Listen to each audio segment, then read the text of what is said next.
안녕하세요. 낚시앤피플로 다시 돌아왔습니다. FTV 아나운서 배지연입니다. 오늘 정말 귀한 분을 저희 스튜디오에 모셨는데요. 미국 스탠퍼드 방문 교수로 한반도와 동아시아 문제를 연구하시고 또 세종연구소에서 수석 연구위원을 거쳐 통일부 장관까지 역임하신 분입니다. 이종석 전 통일부 장관님을 모시겠습니다. 안녕하세요. 네, 안녕하십니까. 예, 여러분 반갑습니다. 낚시를 사랑하는 통일외교안보를 연구하는 연구자 이종석입니다.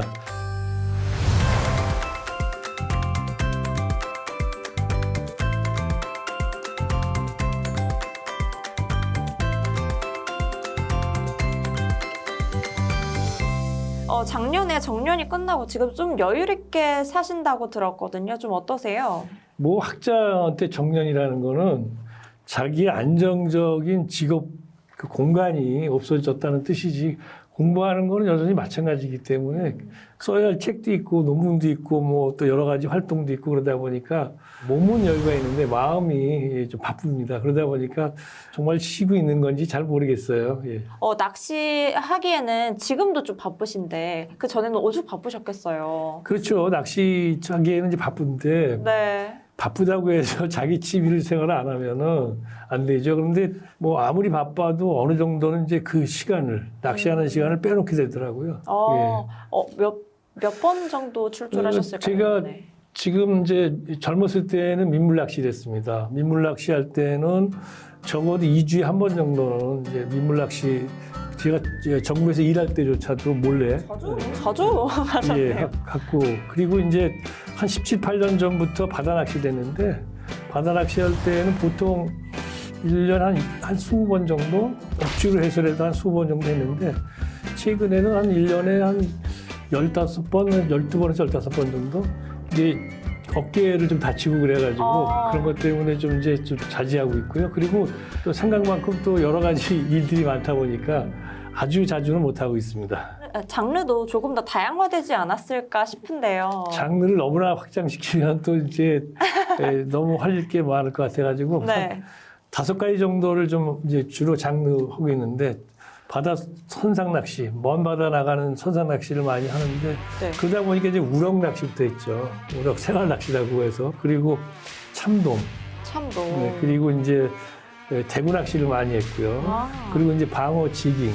지금. 예, 그러다 보니까 장르마다의 특징이 있잖아요. 네. 참돔 같은 경우는 이제 릴링 할 때 그 이제 이 참돔이 따라와서 이제 그 먹을 때까지 그 이제 나름대로 이제 서로 겨루는 거 아닙니까? 네. 그리고 이제 히트가 됐을 때에도 이제 그 신경이 하는 게 굉장히 예민하고, 거기에 비하면은 방어나 부시리는 이제 그 순간에 너무 힘들 정도로 극한의 그런 어떤 몸맛을 보는 거고, 또 이제 갈치 같은 경우는 사실 한밤에 한 4지 정도 되는 그 갈치가 물면은 그걸 도끼 입질이라는 거야, 도끼 입질. 그 도끼 입질 하는 그 입질의 추억이라는 게 워낙 크기 때문에 강렬해서 그건 이제 초리대를 보는 거고, 그 다음에 이제 뭐 우럭 같은 경우는 올라올 때 그냥 쿡쿡 박으면서 한 4자 정도가 되면 이제 박는 힘이 굉장히 강합니다.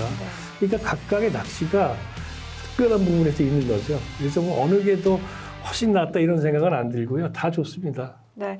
그 중에서도 지깅 방어 낚시가 저는 또 해본 경험이 있어서 좀 더 와닿는데 네. 혹시 가장 큰 방어나 좀 그런 건 있을까요? 뭐 근데 큰 거 많이 못 잡아봤고요. 한 90cm 좀 넘은 거 정도. 네, 메타급은 대구는 제가 뭐 110cm 정말 다 큰 아주 완전한 그 성체를 잡아봤는데, 와. 방어나 부시리는 아직 메타급을 잡아보지 못하고 거기 준하는 건 잡아봤습니다. 정말 다양하게 또 자주 낚시를 해오신 만큼 굉장히 좀 재밌는 에피소드도 있을 것 같다는 생각이 드는데 좀 뭐 여러 가지 있을 텐데요. 네. 이제 몇 가지 말씀을 드려보면은, 제가 좀 젊었을 때 애들 데리고 저수지를 자주 갔습니다, 인근에. 우리 딸내미가 그때 5살, 6살 됐는데 우리 딸내미가 굉장히 큰 잉어를 잡았어요. 그게 아마 우리 가족이 잡은 잉어 중에서 최대일 것 같은데. 그래요? 예, 대낚시로 잡은. 예. 바다 가서는 몇 가지 추억들이 있는데, 가장 지금도 남는 거는 흑산도에서 조금 더 먼 바다 나가서 홍옥골이라는 곳에서 제가 참 수심무 아주 깊지 않았어요. 70m에서 80m 정도 되는 수심권에서 살짝 조그만 열을 살짝 넘는데, 거기서 그냥 어마어마한 크고 이제 그 우럭이 이제 낚여 적었는데 엄청난 힘이었는데 끌어서 내보니까 그 56cm밖에 안 되더라고요. 근데 이른바 빵이 워낙 좋아가지고 집에 와가지고 쟀더니 3.2kg. 우럭 3.2kg짜리 제가 예, 잡은 적이 있는데 그때 그 느낌이라는 거는 정말 아주 굉장히 새로웠고요. 네. 그리고 뭐 그 외에도 뭐 미국에 있을 때 제가 스탠포드 있을 때 미국에서 이제 그 배를 타고 나가면은 거기도 일행이 이제 뭐 한 뭐 15명, 20명 같이 나가요. 나가면 한 이 정도 됐을 것 같아요. 예, 근데 뭐 아주 크진 않았습니다. 예. 그날 제가 하여튼 뭐 전체 그 배에서 가장 큰 놈을 잡아서 그래요? 지금도 이제 우와. 비기스트 뭐 피쉬 해가지고 제일 큰 고기 잡았다고 해서 상을 한번 받은 적이 있었는데 예, 그것도 기억에 남고요. 너무 좋았을 것 같아요. 글쎄요, 예, 좋았지만 제일 좋은 건 그래도 바다 나가는 거가 우리나라에서 나가는 게 제일 좋고요. 제가 낚시에 대해서 하나 얘기하고 싶은 거는 처음에 낚시 초짜들은 낚시에 대해서 하면 낚는 행위 자체를 낚시라고 생각해요. 그러니까 낚아 올리는 막. 근데 낚시라는 거는 낚시를 위해서 준비하는 과정이 있잖아요. 채비를 갖다가 준비하고 그다음에 뭐 또 낚시 가게에 가가지고 이거저거 사기도 하고 그다음에 또 이제 준비해서 또 가서 또 이제 본격 낚시하고 그다음에 집에 오면은 소금물이기 때문에 바로. 장비들을 갖다가 빨리 세척을 해야 돼. 그것까지가 끝나야지 낚시라는 과정이 끝나고 그것이 그 전체를 좋아해야지 낚시꾼인 거라고 생각이 들어요. 진정한 낚시. 그러다 보니까 사실은 낚시의 마지막은 어떻게 하면 빨리 간단하게 집에 와서 빨리 세척하고 간단하게 샤워하고 잘 것인가 그거를 이제 생각하는 거죠.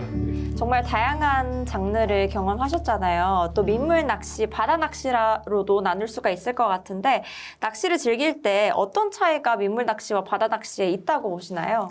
예, 민물 낚시하고 바다 낚시는 좀 즐기는 사람 입장에서 좀 차이가 있는 것 같아요. 민물 낚시는 저 같은 경우는 이제 그 저수지 낚시 같은 경우는 그 평정 저수지는 그 갈대, 그 다음에 뭐 수초 그런 것이 너무 아름답잖아요. 그 다음에 계곡형 저수지에서는 그 아름다운 풍광과 나. 뭐 댐도 마찬가지고 수로도 비슷합니다. 강도 그렇고 그러다 보니까 그래서 그것과 저가 이제 어떤 하나가 되는 느낌. 민물 낚시가 저한테 주는 거는 일종의 좀 약간 고급스러운 말을 쓴다면 관조?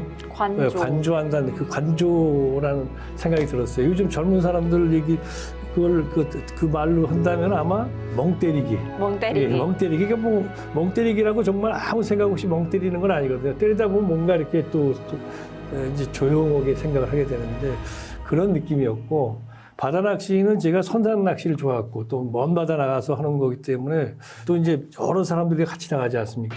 그러다 보니까 그 바다 낚시의 일련의 과정은 거의 그 속된 말로 노가다 같은 거예요. 정신이 없죠. 뭐 오로지 낚시에만 집중을 해가지고 열심히 그야말로 여러 가지 그 낚시를 갖다가 미끼를 달고 또 내리고 올리고 그다음 다양한 걸 해야 됩니다. 그러다 보니까 세상을 생각할 겨를이 없어요. 그래서 망세. 세상을 읽는다. 망세. 읽는다. 예, 그래서 저는 그 바다 낚시는 머리가 아프고 세상 일에 대해서 골치 아프거나 관심 쓰는 사람들이 자기 자신을 조금 더 편안하게 갖기 위해서 한번 가서 하면 좋은 낚시다라고 생각이 됩니다. 그래서 망세. 망세. 예. 바다 낚시로 좀 현실에서 치인 그런 것들을 잊고 나에게만 집중하고 좀 신경을 쓰지 않게 되는 그런 시간을 그렇죠. 가질 수 있다는 그러니까 말씀이신 요즘은 뭐 어느 섬에 가도 다 이제 그 기지고 있어서 휴대폰이 터지지만 바다에 가가지고 배를 타면 휴대폰을 꺼놓습니다. 낚시를 하는 동안에 하루 동안 그 휴대폰을 꺼놓고 있으면 세상이 무너지거나 안 돌아갈 것 같아.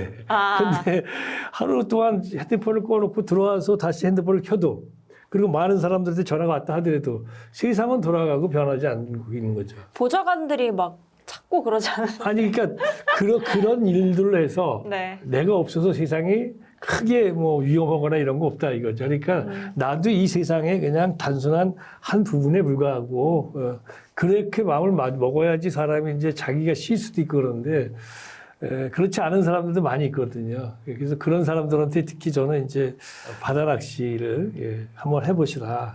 그리고 핸드폰을 끄고 나가라 이렇게 했습니다. 낚시를 어떻게 좋아하게 되셨는지도 좀 궁금해요. 각자의 길과 어떻게 보면 좀 다른 결일 수도 있거든요. 근데 저는 아예 그 낚시를 갖다가 할 수 있는 그런 환경 조건에서 태어났습니다. 제 고향이 지금 행정구역으로 얘기하면 경기도 남양주의 한강가에 있는 이제 강마을입니다. 미음나루라고 이제 나루터가 있는 마을에서 태어났는데 거기가 이제 북한강 남한강이 만나서 이제 한강 하류가 되는 곳. 그곳에 이제 저희 마을이 있었고 그러다 보니까 낚시는 그 어릴 때부터 했고 또 이제 저희 할아버지 또 우리 형제들이 이제 낚시를 좋아하니까 그런 거 하기 위해서 낚시 배도 있었어요. 조그만. 예, 그러다 보니까 낚시는 제가 왜 좋아했냐고 물어보면 그냥 태어날 때부터 강가에서 태어나가지고 낚시했다 이렇게 말씀드릴 수 있을 것 같습니다. 네, 또 어릴 때부터 낚시하셨기 때문에 워낙 좋은 추억들이 많을 것 같다는 생각이 들어요. 제가 태어난 마을 이제 한강가니까 한강가에서 한 400~500m 하류로 내려가면 거기가 이제 왕수천 하구가 있었습니다.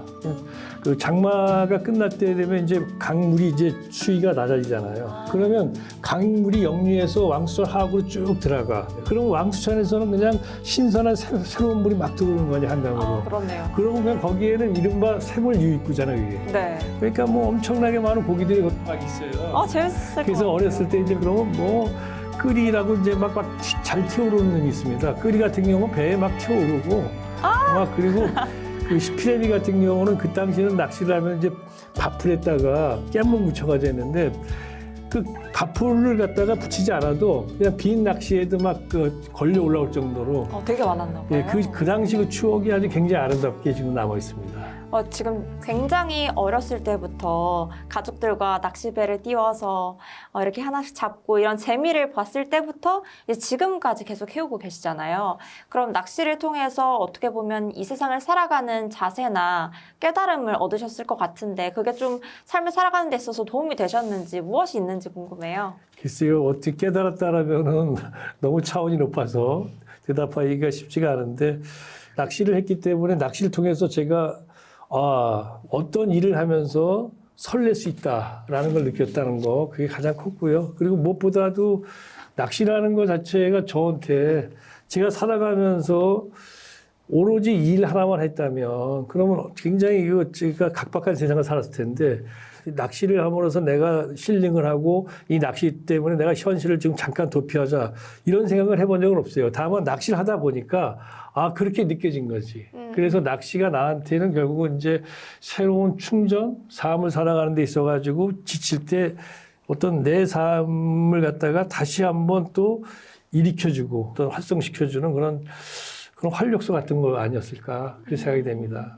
워낙 많은 사람들한테 둘러싸여 있기 때문에 약간의 피난처가 되지도 않을까 낚시가 그런 생각이 듭니다. 예, 낚시라는 게 무엇보다도 하여튼 낚시인들은 낚시 얘기만 하거든요. 맞아요. 예, 그러다 보니까 그 몰입하는 낚시. 저는 그런 걸 좋아하거든요. 그래서 낚시하는 분들을 좋아합니다.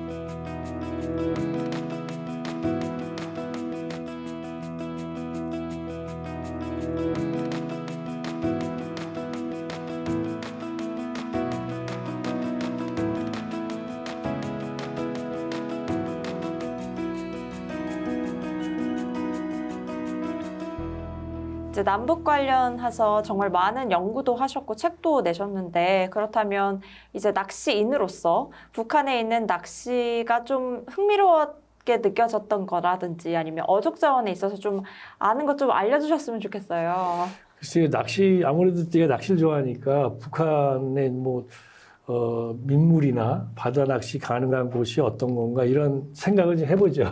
낚시인으로 하는 겁니다. 그러니까 정책적으로 하는 거라기보다는. 그럼요. 네.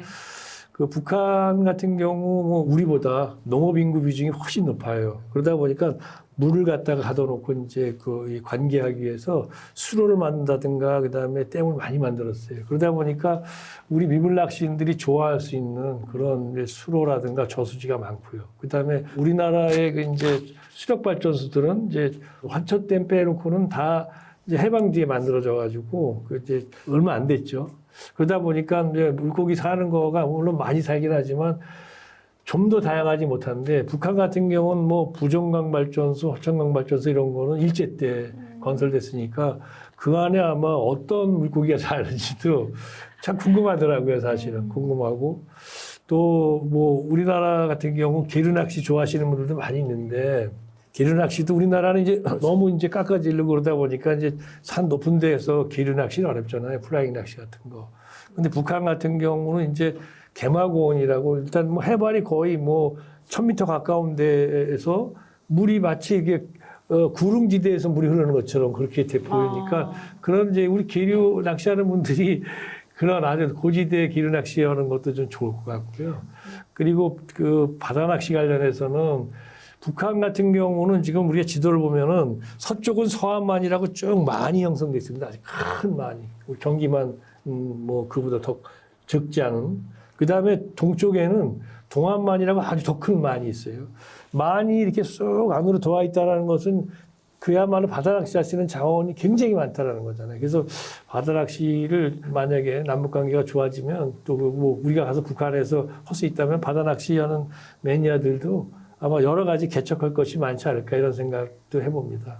네, 이렇게 좀 아직 숨어 있고 개발되지 않은 자원들이 워낙 풍부하다 보니까 이런 말씀을 통해서 저희가 좀 볼 수 있었는데 아주 정말 어마어무시하다는 생각이 좀 들어요. 그렇다면 이제 어떻게 좀 활용할 수 있을지 좀 목표라든지 꿈이 있으실 것 같아요. 글쎄요, 그냥 제가 아무래도 이제 연구자이다 보니까 북한 중국 국경선 일대를 제가 이제 답사를 자주 다녔습니다. 근데 항상 느끼는 것이 가다 보면 이제 압록강 같은 경우는 그 커다란 댐이 4개가 있습니다. 그 중에서 그 다들 아시는 유명한 수풍댐, 수풍발전소가 있는 엄청나게 큰 댐이 북한과 중국이 공동으로 관리하는 건데요. 그 압록강은 강 자체를 북한 중국이 공동 관리하게 되어 있습니다. 국경선이면서. 근데 이 수풍댐 같은 경우는 담수량이 우리나라에서 가장 이제 큰 이제 댐이 소행강 댐이잖아요. 소행강 댐이 29억 톤이라고 그러는데요. 엄청난 거잖아요. 네. 근데 그 담수량이 그 4배가 넘어요. 이거 엄청나죠. 그 압록강의 그 한 중류쯤에 그 수풍댐이 있는데 그 댐이 쭉 머금고 올라간 그 이제 그 이 호수, 그 호수 주변은 전부 다 이제 뭐 다 아주 아름다운 절경산일 거 아니겠습니까? 얼마나 좋을까요? 그리고 거기에는 뭐 지금 북한하고 중국 쪽에서 특히 그리고 북한하고 합의를 봐가지고 옛날부터 굉장히 많은 그 물고기 치어들을 방류했더라고요. 그런 데서 우리가 정말 동아시아 뭐 민물 낚시 대회 같은 거, 또 특정 어종을 갖고 그런 걸 한다면 정말 낚시인들도 좋을 것이고, 그 다음에 우리가 뭐 중국, 남북한, 그 다음에 일본, 뭐 이 저 대만, 뭐 러시아 참석해가지고 뭐 아니면 더 넓을 수도 있겠지만요. 그런 대회 같은 거 하면은 이 지역의 어떤 그 협력과 평화 이런 거에도 도움이 되지 않겠는가. 예. 네. 그리고 사실은 그 압록강이나 두만강은 북한 중국이 공동으로 사용하는 그런 국경선으로 돼 있기 때문에 지금 설령 북한이 참석하지 않아도 중국에서 개최를 해도 거기서 할 수는 있습니다. 그러니까 그 압록강에서 중국 사람이나 외국인이 배를 타고 북한 쪽의 땅에 발만 디디지 않으면 되는 거예요. 이제 법적으로 본다면. 그래서 그러나 이왕이면 북한까지 다 해서 할 수 있는 그런 이제 꿈을 가지고 그렇다면 참 낚시인들도 민물 낚시인들도 좀 즐거울 것이고. 얼마나. 네. 그리고 그것이 또 여러 가지 우리 전체 동아시아의 어떤 평화에도 도움이 되고 그러지 않을까 그런 꿈은 꿔봤습니다. 맞아요. 예. 얼마나 새롭고 또 아름답고 민간 교류로서도 정말 큰 의미가 있으니까요. 네. 와, 좋습니다. 그런 지금은 날이. 어려워서 네. 그런 걸 생각하기가 어렵지만 네. 언젠가 그런 걸 하면 좋겠다는 생각이 듭니다. 너무 좋습니다. 지속 가능한 낚시 문화에 대해서도 낚시인으로서 생각을 안 할 수가 없잖아요. 네. 지금 낚시인들이 이거 좀 해야겠다라고 생각이 드신 게 있다면요. 저는 무엇보다도 하여튼 낚시라는 게 우리가 잠깐 하고 또는 우리 대에서 끝나는 게 아니라 우리 후손들한테도 계속 더 이런 좋은 낚시를 계속 할 수 있게 해줘야 되잖아요. 그러기 위해서는 가장 중요한 것이 환경 친화적인 낚시 문화가 필요하다.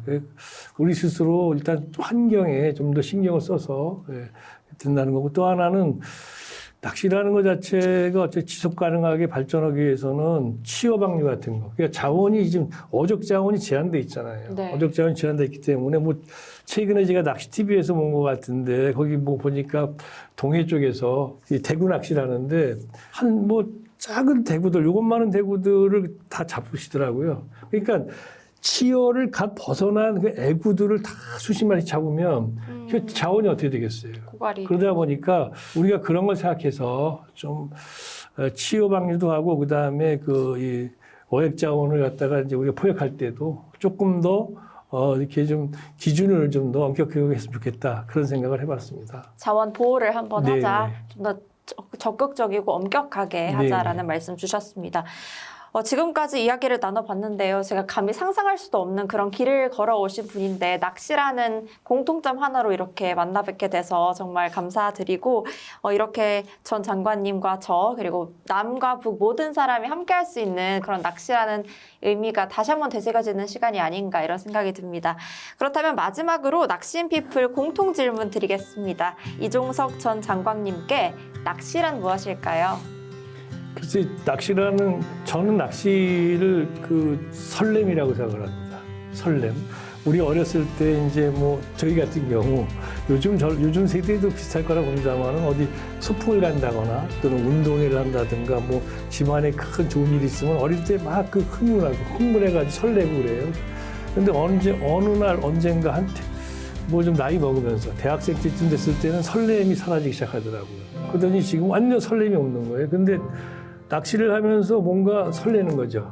준비하는 거, 그다음에 뭐 여러 가지 상상하면서 그 설렌다라는 것은 동심이거든요.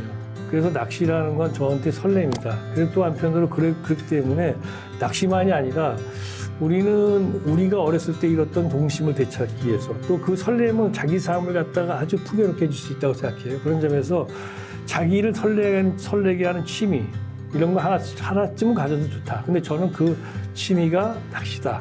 이렇게 말씀드릴 수 있을 것 같습니다. 낚시는 자신의 어린아이로 돌아가게 하는 설렘을 주는 열정을 일으켜주는 그런 네. 대상이다라는 말씀이신 것 같아요. 네, 이렇게 어릴 때부터 지금까지 그리고 업무에 치여 사실 때뿐만 아니라 이제 지금도 설렘을 주는 그런 낚시라는 말씀 해주셨고요.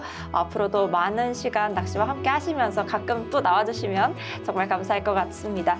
네, 지금까지 낚시인피플 이종석 전 통일부 장관 만나봤습니다.